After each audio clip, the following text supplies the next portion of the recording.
આવતીકાલે છે અક્ષય તૃતીયાનો પાવનકારી પર્વ। આ દિવસને વર્ષનો સૌથી શ્રેષ્ઠ દિવસ માનવામાં આવે છે।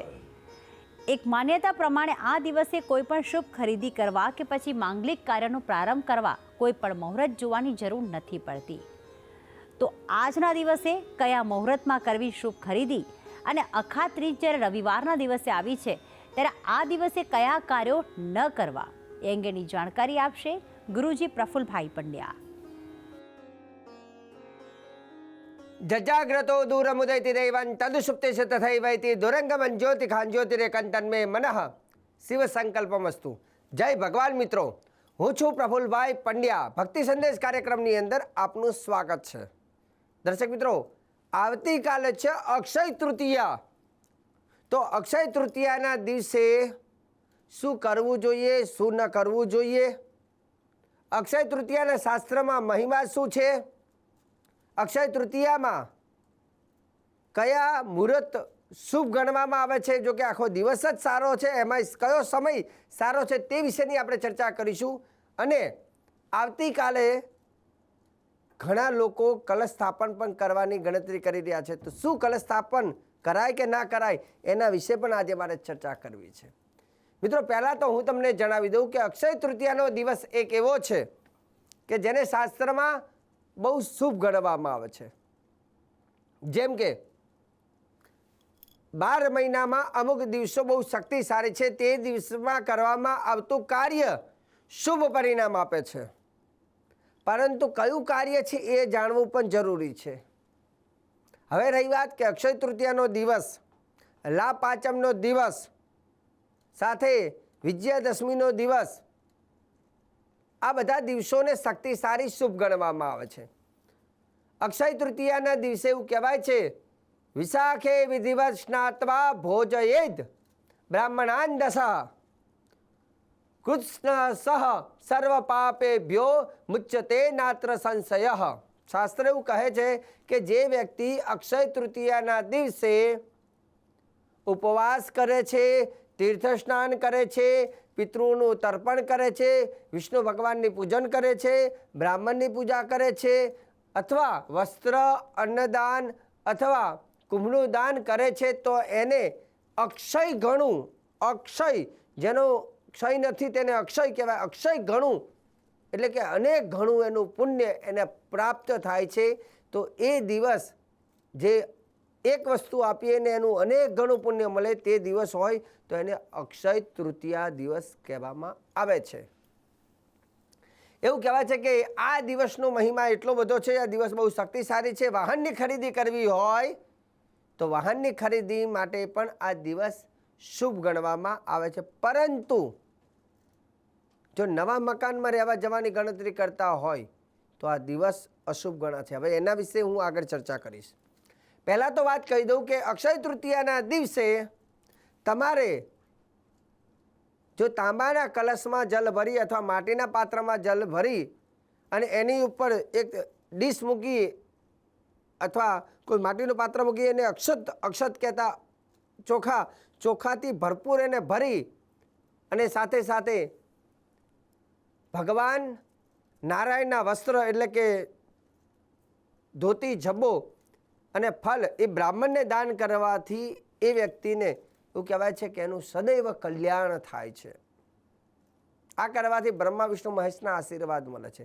જે વ્યક્તિ અક્ષય તૃતીયાના દિવસે પોતાના પિતૃઓની કૃપા માટે એસા ધર્મ ઘટો દત્ત બ્રહ્મા વિષ્ણુ શિવાત્મક અસ્ય પ્રદાન તુપ્યંતુ પિતરોપી પિતામહ। જે વ્યક્તિ અક્ષય તૃતીયાના દિવસે પિતૃઓને ઉદ્દેશીને, પિતૃઓને એવું કહેવાય કે છત્રી છે, ચપ્પલ છે, કુંભ છે, અક્ષત છે, પિતૃઓના વસ્ત્ર છે, શાકભાજી છે, 7 પ્રકારના અનાજ છે, જો તેનું દાન કરે છે અક્ષય તૃતીયા, એનાથી એના પિતૃઓ જે અસદગતિમાં હોય તો એની સદગતિ થાય છે। એટલે આ દિવસનો એક વિશેષ મહત્વ છે।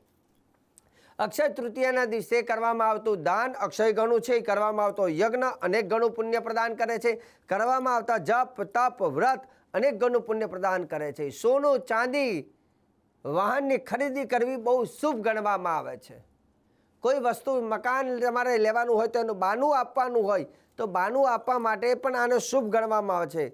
સતયુગની શરૂઆત એવું કહેવાય છે કે અક્ષય તૃતીયાથી થઈ છે અને ખેડૂતો જે કોઈ પોતાના ખેતીને લઈને જે ઓજાર હોય, જે અસ્ત્ર હોય, શસ્ત્ર હોય, એ દિવસે મતલબ આવતીકાલે અક્ષય તૃતીયાના દિવસે જે ઓજાર હોય એની પર ગંગાજળનો છંટકાર કરી અને ઓમ અપરાજિતાય નમઃ, ઓમ અપરાજિતાય નમઃ આ મંત્ર બોલી તિલક કરે છે, નાળછડી બાંધે છે, ધૂપ આપે છે, તો એ ઓજારમાં એક અલગ પ્રકારની શક્તિ એને પ્રાપ્ત થાય છે. ખાસ કરીને અક્ષય તૃતીયાના દિવસે જે કંઈ સોનું, ચાંદી, વાસણ જે કંઈ ખરીદવાનું હોય તો એમાં કુંવાસીનો હાથ લગાવી કુંવાસીના હાથે જો એ કરો છો તો એ શુભ પરિણામ આપે છે. અક્ષય તૃતીયાના દિવસે તમે કોઈ યાત્રાની શરૂઆત કરવા માંગતા હોય, કેમ કે અક્ષય તૃતીયાના દિવસે એવું કહેવાય છે કે 4 ધામની યાત્રાના દ્વાર ખુલે છે અને ભક્તો જાય છે ભગવાનના દર્શન કરવા માટે, તો એ અક્ષય તૃતીયાનો દિવસ શુભ ગણવામાં આવે છે.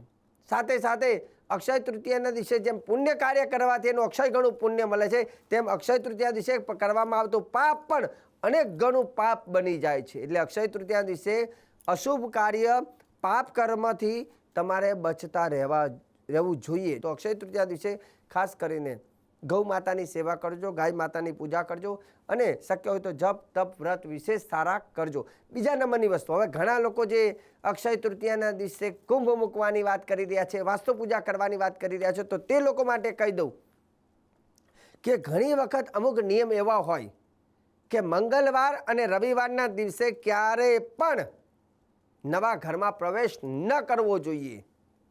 રવિવાર અને મંગળવાર, હવે આવતીકાલે અક્ષય તૃતીયા છે પણ રવિવારનો દિવસ પણ છે અને રવિવારના દિવસે શાસ્ત્ર કહે છે કે રવિવારના દિવસે નવા મકાનમાં વાસ્તુ પૂજન અથવા કલશ સ્થાપન ન કરવી જોઈએ.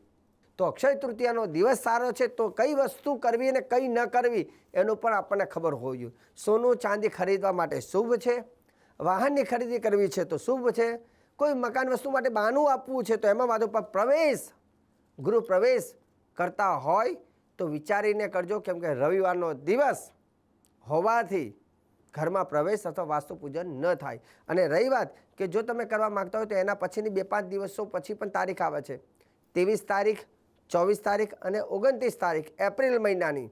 23 એપ્રિલ, 24 એપ્રિલ અને 29 એપ્રિલ કલશ સ્થાપન માટે શુભ છે, એના પછી તરત આવે છે, તો એ તારીખોમાં તમે કરી શકો. પરંતુ અક્ષય તૃતીયા દિવસે આ વસ્તુ જે કહું છું તે જ વસ્તુ કરવી, જે કુંભ સ્થાપન કે વાસ્તુ પૂજા ન કરવી.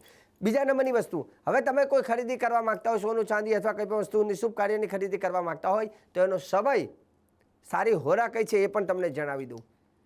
આવતીકાલે સવારના 7:27 માંડી સવારના 10:33 જે સમય છે, શુક્ર, બુધ અને ચંદ્રની હોરા શુભ સમય છે. મધ્યાહનકાળ, બપોરનો સમય, અભિજીત મુહૂર્ત, અભિજીત મુહૂર્તનો જે સમય છે બપોરના 12 વાગ્યે, એવું કહેવાય છે કે મધ્યાહનકાળનો બપોરના 12:14 માંડીને 1:04 જે સમય છે એ પણ શુભ ગણવામાં આવે છે. ત્યાર પછી બપોરના 2:45 માંડી અને સાંજના 5:55 જે સમય છે તેમાં શુક્ર, બુધ અને ચંદ્રની હોરા છે, આ સમય પણ શુભ પરિણામ આપે છે.